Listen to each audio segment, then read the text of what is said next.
झी मराठी, चर्चा ही होणारच. अंकली तालुका चिकोडी येथील गोमटे शिक्षण संस्थेच्या डॉक्टर एन ए मखदूम आयुर्वेदिक वैद्यकीय महाविद्यालय व रुग्णालय व एन ए मखदूम नर्सिंग महाविद्यालय व संस्थेच्या N A Makhdoom central public स्कूलच्या या विद्यार्थ्यांच्या वैद्यकीय शिक्षण महाविद्यालयाच्या पदवीदान समारंभ, नर्सिंग महाविद्यालयाचा दीपप्रदान व सेंट्रल पब्लिक स्कूलच्या विद्यार्थ्यांचा वार्षिक समारंभ असा संयुक्त कार्यक्रम असलेल्या गोमटोत्सव समारंभ येत्या 30 नोव्हेंबर ते 2 डिसेंबर अखेर आयोजित करण्यात आला असल्याची माहिती संस्थेचे अध्यक्ष डॉक्टर एन ए मखदूम यांनी दिली. अंकली तालुका चिकोडी येथील गोमटे शिक्षण संस्थेच्या सभागृहात आयोजित केलेल्या पत्रकार परिषदेत ते बोलत होते. या पत्रकार परिषदेसाठी आयुर्वेदिक वैद्यकीय महाविद्यालय व रुग्णालयांचे प्राचार्य प्रसन्न सावंतनूर, उपप्राचार्य रामनगोंडा पाटील, नर्सिंग महाविद्यालयाचे प्राचार्य हजरत अली पानारी, सीबीएस स्कूलचे प्राचार्य एन एस निडगुदे उपस्थित होते. रविवार 30 नोव्हेंबर रोजी होणाऱ्या डॉक्टर एन ए मखदूम आयुर्वेदिक वैद्यकीय महाविद्यालय व संशोधन केंद्राच्या 4थ्या पदवीदान समारंभा रोजी सुमारे 37 विद्यार्थ्यांना वैद्यकीय पदवी प्रदान करण्यात येणार आहे. या समारंभासाठी प्रमुख उपस्थिती म्हणून CCRAS आयुष मंत्रालय नवी दिल्लीच्या संस्थेचे संचालक रबी नारायण आचार्य, बेळगाव येथील अरिहंत रुग्णालयाचे वैद्यकीय संचालक डॉक्टर माधव दीक्षित, बेंगलोर येथील राजीव गांधी वैद्यकीय संशोधन केंद्राचे सहाय्यक रजिस्टर तन्वीर नायकवडी, गोमटे शिक्षण संस्थेचे उपाध्यक्ष हर्षवर्धन मखदूम, खजिनदार ललिता मखदूम, कार्यदर्शी सुरेश चौगुला, प्राचार्य प्रसन्न सावनूर उपस्थित राहणार आहेत. सोमवार दिनांक 1 डिसेंबर रोजी सकाळी 10 वाजता गोमटे शिक्षण संस्थेच्या नर्सिंग महाविद्यालयाच्या विद्यार्थ्यांचा दीपदान व प्रमाण वाचन समारंभ होणार असून या समारंभासाठी प्रमुख पाहुणे म्हणून बेळगाव बिम्स नर्सिंग महाविद्यालयाचे प्राचार्य महादेव माळगी, संस्थेचे उपाध्यक्ष हर्षवर्धन मखदूम, खजिनदार ललिता मखदूम, कार्यदर्शी सुरेश चौगुले, वैद्यकीय महाविद्यालयाचे प्राचार्य प्रसन्न सांगणार, नर्सिंग महाविद्यालयाचे प्राचार्य हजरत अली पानारी उपस्थित राहणार आहेत. 2 डिसेंबर रोजी सायंकाळी 4 वाजता doctor N A Makhdoom CBSE स्कूलच्या विद्यार्थ्यांचा वार्षिक संमेलन चिकोडी शैक्षणिक जिल्ह्याचे संचालक RS सीताराम, संस्थेचे अध्यक्ष doctor N A Makhdoom, Lalita Makhdoom, Suresh Chougula यांच्यासह संस्थेचे प्राचार्य NS निडगुंदे उपस्थित राहणार आहेत. 3 दिवस चालणाऱ्या सर्व समारंभाचं अध्यक्षस्थान संस्थेचे अध्यक्ष डॉक्टर एन ए मखदूम भूषवणार आहेत. अंकली येथील गोमटे शिक्षण संस्थेच्या येत्या 30 नोव्हेंबर ते 2 डिसेंबर रोजी होणाऱ्या गोमटोत्सव समारंभाची माहिती देत असताना संस्थेचे अध्यक्ष डॉक्टर एन ए मखदूम, शेजारी प्रसन्न सावनूर, हजरत अली पानारी, रामनगोंडा पाटील, NS निडगुदे. सी मराठीसाठी इंगळीहून राजू कोळी. ನಮಸ್ಕಾರ. ಈಗ ನಮ್ಮ ನಿಡಗುಂದಿ ಸರ್ ಹೇಳಿದಂಗೆ ಪ್ರತಿ ವರ್ಷ ನಾವು ಗೋಮಟೋತ್ಸವವನ್ನು ಆಚರಿಸ್ತಾ ಹೋಗ್ತಾ ಇದ್ದೀವಿ.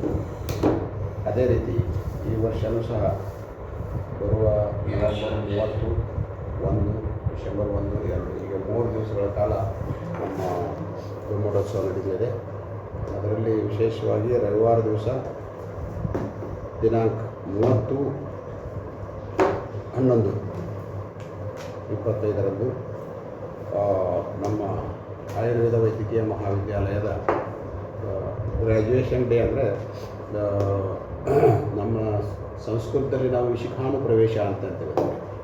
ಅಂತಂದರೆ ಈಗ ನಮ್ಮ 4.5 ವರ್ಷ ಡಿಗ್ರಿ ಮುಗಿಸ್ಕೊಂಡು 1 ವರ್ಷ ಇಂಟರ್ನ್ಶಿಪ್ ಮುಗಿಸಿ ಸಂಪೂರ್ಣವಾಗಿ ಅವರ ವೈದ್ಯಕೀಯ ವೃತ್ತಿಯಲ್ಲಿ ತೊಡಗಿಕೊಳ್ಳಲಿಕ್ಕೆ ರೆಡಿಯಾಗಿರ್ತಕ್ಕಂಥ ವೈದ್ಯರನ್ನ ನಾವು ಈ ಸಂಸ್ಥೆಯಿಂದ ಅವರಿಗೆ ಡಿಗ್ರಿ ಕೊಟ್ಟು ಇಲ್ಲಿಂದ ಕಳಿಸ್ತಾ ಇರೋ ಸಂದರ್ಭ ಇದು ಗ್ರ್ಯಾಜುಯೇಷನ್ ಡೇ ಅಂತಂತೇವೆ ನಾವು. ಪದವಿ ಪ್ರದಾನ ಸಮಾರಂಭ ಅದು ಪದವಿ ಪ್ರದಾನ ಸಮಾರಂಭ ನಮ್ಮದು 30 ತಾರೀಕು ನಡೀತಾ ಇದೆ. ಆ ಒಂದು ಪದವಿ ಪ್ರದಾನ ಸಮಾರಂಭ ವಿಶೇಷವಾಗಿ ನಾವು ನಮ್ಮ ಆಯುರ್ವೇದ ವೈದ್ಯಕೀಯ ಮಹಾವಿದ್ಯಾಲಯದ ಕ್ಯಾಂಪಸ್ನಲ್ಲಿ ಒಂದು ಭವ್ಯವಾದ ಒಂದು ಮಂಟಪ ಇರ್ತದೆ. ಅಲ್ಲಿ ಈ ಒಂದು ಕಾರ್ಯಕ್ರಮ ನಡೀತಾ ಇದೆ. ಈ ಕಾರ್ಯಕ್ರಮಕ್ಕೆ ವಿಶೇಷವಾಗಿ ಈ ವರ್ಷ ಭಾಳ ಸಂತೋಷ ವಿಷಯ ಅಂತಂದರೆ ನಮ್ಮ ಭಾರತ ದೇಶದ ಆಯುಷ್ ಮಂತ್ರಾಲಯದ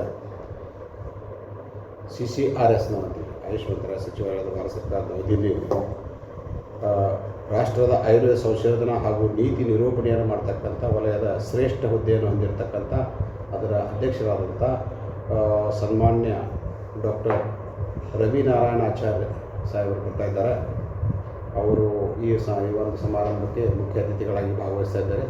ಅವ್ರ ಜೊತೆಗೇ ನಿಮ್ಮೆಲ್ಲರಿಗೆ ಗೊತ್ತಿರುವಂತೆ ನಮ್ಮ ಭಾಗದ ಭಾಳ ಒಂದು ಪ್ರಖ್ಯಾತ ಹೃದಯ ರೋಗ ತಜ್ಞರು, ಹೃದಯ ಶಸ್ತ್ರಚಿಕಿತ್ಸಕರು ಆದಂಥ ಡಾಕ್ಟರ್ ಮಹಾದೇವ್ ದೀಕ್ಷಿತ್ ಅವರು, ಬೆಳಗಾವಿ ಅರಿಹಂತ್ ಹಾಸ್ಪಿಟಲ್ ಬೆಳಗಾವಿ, ಅವರು ಸಹ ಈ ಕಾರ್ಯಕ್ರಮದಲ್ಲಿ ಮುಖ್ಯ ಅತಿಥಿಗಳಾಗಿ ಭಾಗವಹಿಸ್ತಾ ಇದ್ದಾರೆ.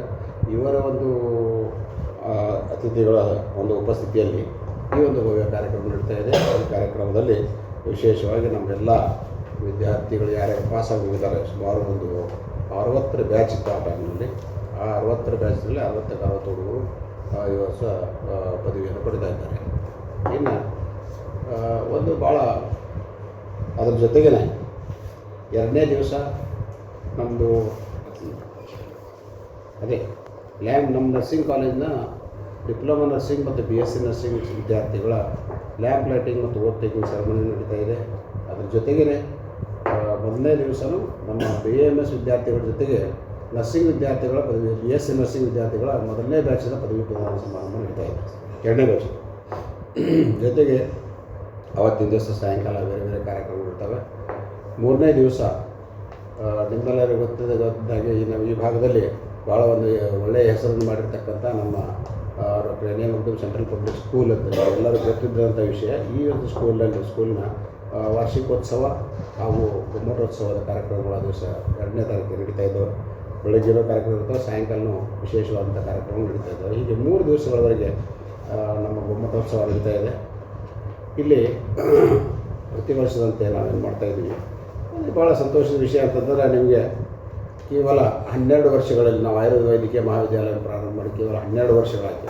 12 ವರ್ಷಗಳಲ್ಲಿ ಈ ಸಲ ನಮಗೆ ಭಾಳ ನಿಮ್ಮೆಲ್ಲರಿಗೆ ಒಂದು ಸಂತೋಷ ಸುದ್ದಿ ಹೇಳಬೇಕಂತಂದರೆ, ಕರ್ನಾಟಕ ರಾಜ್ಯದಲ್ಲಿ 100ಕ್ಕೆ 100% ರಿಸಲ್ಟನ್ನು ಕೊಟ್ಟು 67 ವಿದ್ಯಾರ್ಥಿಗಳು ಇವತ್ತು ಡಿಸ್ಟಿಂಕ್ಷನ್ ಕೊಡ್ತಕ್ಕಂಥ ಒಂದು BAMS ಕಾಲೇಜ್ ಇವತ್ತು ನಮ್ಮ BAMS ಕಾಲೇಜಿಂದ ಆಗಿರ್ತಕ್ಕಂಥದ್ದು ನಾನು ಭಾಳ ಹೆಮ್ಮೆಯ ಸಂಗತಿ. ಅದಕ್ಕೆ ಭಾಳ ಸಂತೋಷದಿಂದ ಈ ವಿಷಯ ನಿಮ್ಮ ಜೊತೆ ಹಂಚ್ಕೊಳ್ಳಿಕ್ಕೆ ಪ್ರಯತ್ನ ಮಾಡ್ತೇನೆ, ಖುಷಿ ಆಗ್ತದೆ. ಜೊತೆಗೆ ನಮ್ಮ ಆಯುರ್ವೇದ ವೈದ್ಯಕೀಯ ಮಹಾವಿದ್ಯಾಲಯದ ಆಸ್ಪತ್ರೆ ಏನಿದೆ, ಬಸ್ ಸ್ಟ್ಯಾಂಡ್ ಎದುರಿಗೆ ನಿಮ್ಮೆಲ್ಲ ನೋಡಿದಂಥ ಹಾಸ್ಪಿಟ್ಲಿಗೆ 150 ಹಾಸಿಗೆಗಳ ಸದ್ಯಕ್ಕೆ ಆಸ್ಪತ್ರೆ ಇದೆ. ಈ ಆಸ್ಪತ್ರೆಯನ್ನು ನಾವು ಮತ್ತೆ 250 ಹಾಸಿಗೆಗಳ ಆಸ್ಪತ್ರೆಯನ್ನು ಹಾಗೆ ಕನ್ವರ್ಟ್ ಮಾಡ್ತಾಯಿದ್ದೀವಿ ಈಗ. ಅದರ ಜೊತೆಗೇ ವಿಶೇಷವಾಗಿ ಆಯುರ್ವೇದ ಚಿಕಿತ್ಸಾ ಪದ್ಧತಿಯಲ್ಲಿ ಹೊಸ ಒಂದು ಸಂಶೋಧನೆಗಳನ್ನು, ಹೊಸ ಪ್ರಯೋಗಗಳನ್ನು ಮಾಡ್ತಕ್ಕಂಥ ಪ್ರಯತ್ನ ನಾವು ಮಾಡ್ತಾಯಿದ್ದೀವಿ. ಜೊತೆಗೆ ಇದು ಈ ಸಲ ನೀವು ನ್ಯಾಷನಲ್ ಅಕ್ರೆಡಿಷನ್ ಅಂತ ನಾವೇನಂತೀವಿ NABH ಅಂತ, ಆ ಆಸ್ಪತ್ರೆಯಲ್ಲಿ NABH ಮಾಡ್ತಾಯಿದ್ದೀವಿ. ಜೊತೆಗೆ ನಮ್ಮ ಭಾಗದ ಜನರಿಗೆ ಎಲ್ಲ ಹಣಕಾಸಿನ ತೊಂದರೆ ಇದ್ದರೂ ಸಹ ಎಲ್ಲರೂ ಸಾಕಷ್ಟು ಫ್ರೀಯಾಗಿ ಟ್ರೀಟ್ಮೆಂಟ್ ತೊಗೊಳ್ಳಿಕ್ಕೆ ನಾವು ಆಯುಷ್ಮಾನ್ ಭಾರತ್ ಮತ್ತು ಏನೇನು ನಮ್ಮ ಸ್ಕೀಮ್ಗಳಿದಾವೆ ಎಲ್ಲ ಸ್ಕೀಮ್ಗಳನ್ನ ಇಲ್ಲಿ ಅಳವಡಿಸ್ತಾ ಇದ್ದೀವಿ. ಇನ್ನು 2-3 ತಿಂಗಳಲ್ಲಿ ನಾವು ಎಲ್ಲ ಸ್ಕೀಮ್ಗಳು ತಂದು ಈ ಭಾಗದ ಜನರಿಗೆ ಉಚಿತವಾದಂಥ ಚಿಕಿತ್ಸೆಯನ್ನು ಕೊಡ್ತಕ್ಕಂಥ ಅಲೋಪತಿನೇ ಇರ್ಬೋದು, ಆಯುರ್ವೇದನೇ ಇರ್ಬೋದು. ಇನ್ನೊಂದು ವಿಷಯ ಹೇಳಲಿಕ್ಕೆ ಇಚ್ಛೆಪಡ್ತೇನೆ. ಭಾಳ ದಿವಸದಿಂದ ಭಾಳ ಜನರು ಒಂದು ಒಳ್ಳೆಯ ಆಯುರ್ವೇದ ಚಿಕಿತ್ಸೆ, ಪಂಚಕರ್ಮ ಚಿಕಿತ್ಸೆ ಎಲ್ಲದಕ್ಕೆ ಬೇರೆ ಬೇರೆ ಸ್ಥಳಗಳಲ್ಲಿ, ಬೇರೆ ಬೇರೆ ಜಿಲ್ಲೆಗಳಿಗೆ ಹೋಗಬೇಕು, ಬೇರೆ ಬೇರೆ ರಾಜ್ಯಗಳಿಗೆ ಹೋಗಬೇಕು ಅಂತಕ್ಕಂಥ ಪರಿಸ್ಥಿತಿ ಇತ್ತು. ಆ ಒಂದು ನಿಟ್ಟಿನಲ್ಲಿ ನಮ್ಮಲ್ಲೇ ಈಗ ಪಂಚಕರ್ಮ ಚಿಕಿತ್ಸಾ ವಿಭಾಗ ಇಷ್ಟೊಂದು ಒಳ್ಳೆಯ ಚಿಕಿತ್ಸಾ ಒಂದು ಡಿಪಾರ್ಟ್ಮೆಂಟ್ ಆಗಿ ಬೆಳವಣಿಗೆ ಆಗಿದೆ ಅಂತಂದರೆ, ಅಲ್ಲಿ ಸುಮಾರು 6 ಜನ ಪಂಚಕರ್ಮ ಚಿಕಿತ್ಸೆಯಲ್ಲಿ MD ಪಡೆದಂಥ ಪ್ರೊಫೆಸರು, ರೀಡರು, ಲೆಕ್ಚರರು ಇಂದಿಗೆ 5ರಿಂದ 6 ಜನ ಇದ್ದಾರೆ. ಅವ್ರ ಜೊತೆಗೇ ಸಾಕಷ್ಟು ಅವರುಗಳಿಗೆ ಕೈಗಳಿಗೆ ಕೆಲಸ ಮಾಡ್ತಕ್ಕಂಥ ಇವರು ಎಕ್ಸ್ಪರ್ಟ್ಸ್, ಮಸಾಜ್ ಮಾಡೋರು ಇವರೆಲ್ಲ ಇದ್ದಾರೆ. ಅವರೆಲ್ಲ ಇರೋದರಿಂದ ಎಂತೆಂಥ ಕಠಿಣವಾದಂಥ ಒಂದು ರೋಗಗಳಿಗೂ ಚಿಕಿತ್ಸೆಯನ್ನು ಮಾಡಿ ವಿಶೇಷವಾದಂಥ ಒಂದು ಇವತ್ತು ನಾವು ರಿಸಲ್ಟನ್ನು ಕೊಟ್ಟಿದ್ದೀವಿ. ಆ ಒಂದು ನಿಟ್ಟಿನಲ್ಲಿ ಈ ರಿಸಲ್ಟು, ಈ ವಿಶೇಷವಾದಂಥ ಚಿಕಿತ್ಸೆ ನಮ್ಮ ಭಾಗದಲ್ಲಿ ಎಲ್ಲರಿಗೆ ಸಿಗಬೇಕು ಅಂತಕ್ಕಂಥ ಒಂದು ಆಸೆ ನಮ್ಮದು ಇವತ್ತು. ಆ ಒಂದು ನಿಟ್ಟಿನಲ್ಲಿ ನಿಮ್ಮೆಲ್ಲರ ಮೂಲಕ ಈ ಸಮಾಜಕ್ಕೆ ನಾನು ಹೇಳಲಿಕ್ಕೆ ಬಯಸ್ತೇನೆ. ಇದರ ಒಂದು ಲಾಭವನ್ನು ಎಲ್ಲ ಜನರು ಪಡೆದುಕೊಳ್ಬೇಕು. ಈಗ ಸದ್ಯಕ್ಕಂತೂ ನಾವು ನಮ್ಮಲ್ಲಿ ಆಸ್ಪತ್ರೆಯಲ್ಲಿ ಸ್ತ್ರೀರೋಗ ವಿಭಾಗ ಇರ್ಬೋದು, ಸ್ತ್ರೀರೋಗ ವಿಭಾಗದಲ್ಲಿ ನಾವೇನು ಮಾಡಿದ್ದೀವಿ ಅಂತಂದರೆ, ಈಗ ಗರ್ಭ ಸಂಸ್ಕಾರ ಅಂತಕ್ಕಂಥ ಕಾರ್ಯಕ್ರಮ ಮಾಡ್ತಾಯಿದ್ದೀವಿ. ಗರ್ಭ ಸಂಸ್ಕಾರ ಅಂತಂದರೆ ಹೆಣ್ಮಕ್ಕಳು ಗರ್ಭಧಾರಣೆ ಆದಾಗಿಂದ ಹಿಡ್ಕೊಂಡು ಡೆಲಿವರಿ ಆಗುವವರೆಗೆ, ಡೆಲಿವರಿ ಆದಮೇಲೆ ಮುಂದಿನ ದಿನಗಳಲ್ಲಿ ಮಗುವನ್ನು ಹೆಂಗೆ ಬೆಳೆಸಬೇಕು, ಗರ್ಭಾವಸ್ಥೆಯಲ್ಲಿ ಯಾವ್ಯಾವ ಸ್ಟೇಜ್ನಲ್ಲಿ ಮಗುವನ್ನು ಹೆಂಗೆ ಬೆಳೆಸಬೇಕು, ಅದಕ್ಕೆ ಆಹಾರ ಪದ್ಧತಿ ಏನಿರಬೇಕು, ಅದಕ್ಕೆ ವ್ಯಾಯಾಮ ಯಾವ ಥರ ಇರಬೇಕು, ಅದಕ್ಕೆ ಯೋಗ ಯಾವ ಥರ ಇರಬೇಕು, ಆಮೇಲೆ ಅದಕ್ಕೆ ಸಂಸ್ಕಾರ ಯಾವ ಥರ ಕೊಡಬೇಕು ಅಂತಕ್ಕಂಥ ಪದ್ಧತಿಯನ್ನು ನಾವು ಇವತ್ತು ಪ್ರಾರಂಭ ಮಾಡಿದ್ದೀವಿ. ಇದು ಜನರಿಗೆ ಬಹಳ ಅನುಕೂಲವಾಗ್ತಂಥದ್ದು. ಯಾಕಂದರೆ ನಿಮಗೆಲ್ಲ ಗೊತ್ತಿದೆ, ಇವತ್ತಿನ ಈ ಫಾಸ್ಟ್ ಡೇಸ್ ನಾವೇನಂತೀವಿ, ಇಂಥ ಸಂದರ್ಭಗಳಲ್ಲಿ ಈಗಿನ ಹೊಸ ಜನ್ರೇಷನ್ ಏನಿದೆ, ಈ ಜನ್ರೇಷನ್ಗೆ ಮಾನಸಿಕವಾಗಿ, ಶಾರೀರಿಕವಾಗಿ ಒಳ್ಳೆಯ ರೀತಿಯಿಂದ ಬೆಳವಣಿಗೆ ಆಗಬೇಕಾದ್ರೆ ಗರ್ಭದಲ್ಲಿರ್ತಕ್ಕಂಥ ಮಗುವಿನ ಸಂಸ್ಕಾರ ಚೆನ್ನಾಗಿ ಆಗಬೇಕು. ಆ ಒಂದು ನಿಟ್ಟಿನೊಳಗೆ ನಾವು ಎಲ್ಲ ಪ್ರಯತ್ನಗಳನ್ನು ನಾವು ಮಾಡ್ತಾಯಿದ್ದೀವಿ. ಇದರ ಲಾಭ ನಮ್ಮ ಭಾಗದ ಜನರಿಗೆ ಆಗಬೇಕು ಅಂತಕ್ಕಂಥ ಒಂದು ಆಸೆಯನ್ನು ಈ ಸಂದರ್ಭದಲ್ಲಿ ಪ್ರಸ್ತುತ ನಮ್ಮ ಆಸ್ಪತ್ರೆಯಲ್ಲಿ ಈ ಸದ್ಯಕ್ಕೆ ಇನ್ನೂ ನಮ್ಮಲ್ಲಿ ಆಯುಷ್ಮಾನ್ ಭಾರತ ಇದು ಆಗಿಲ್ಲ, ಬಂದಿಲ್ಲ, ಬರ್ಬೋದು ಈಗ ಸದ್ಯದಲ್ಲೇ. ಅಲ್ಲಿವರೆಗೂ ಸಹ ನಮ್ಮಲ್ಲಿ ಯಾವುದೇ ಹೆಣ್ಮಕ್ಳು ಡೆಲಿವರಿ ಆದಮೇಲೆ ಒಂದು ವೇಳೆ ಹೆಣ್ಣು ಮಗು ಇದ್ದರೆ ನಾವು 1 ಪೈಸಾ ಚಾರ್ಜ್ ಇದ್ದರೆ ಫ್ರೀಯಾಗಿ ಹೆಣ್ಣು ಡೆಲಿವರಿ ಮಾಡ್ತೇವೆ. ನಾರ್ಮಲ್ ಡೆಲಿವರಿ ಫ್ರೀಯಾಗಿ ಮಾಡ್ತೀವಿ. ಅದಕ್ಕೆ ಭಾಳ ಕೆಲವೊಂದು ಕನ್ಸೆಷನ್ಸ್ ಕೊಟ್ಟು ನಾವು ಭಾಳ ಕನ್ಸೆಷನ್ ವಿಷಯದಲ್ಲಿ ಮಾಡ್ತಾಯಿದ್ದೀವಿ. ಯಾಕಂದರೆ ನಮ್ಮ ಉದ್ದೇಶ ಏನಿದೆಯಪ್ಪ ಅಂತಂದರೆ ಗ್ರಾಮೀಣ ಭಾಗದ ಜನರಿಗೆ ಇದರ ಲಾಭ ಸಿಗಬೇಕು ಅನ್ನುವಂಥ ಒಂದು ಆಸೆ ಇಟ್ಕೊಂಡು ಮಾಡ್ತಾಯಿದ್ದೀವಿ. ಅದರ ಜೊತೆಗೇ ಈ ಒಂದು 3 ದಿನಗಳ ಕಾರ್ಯಕ್ರಮ ಮಾಡ್ತಾಯಿದ್ದೀವಿ. ಎಲ್ಲ ನಮ್ಮ ಭಾಗದ ಜನರ ಆಶೀರ್ವಾದ ಇದಕ್ಕಿರಲಿ ಅಂತಕ್ಕಂಥ ಮಾತನ್ನು ಸಂದರ್ಭದಲ್ಲಿ ಹೇಳಿ ನಾನು 2 ಮಾತು ಮುಗಿಸ್ತೇನೆ.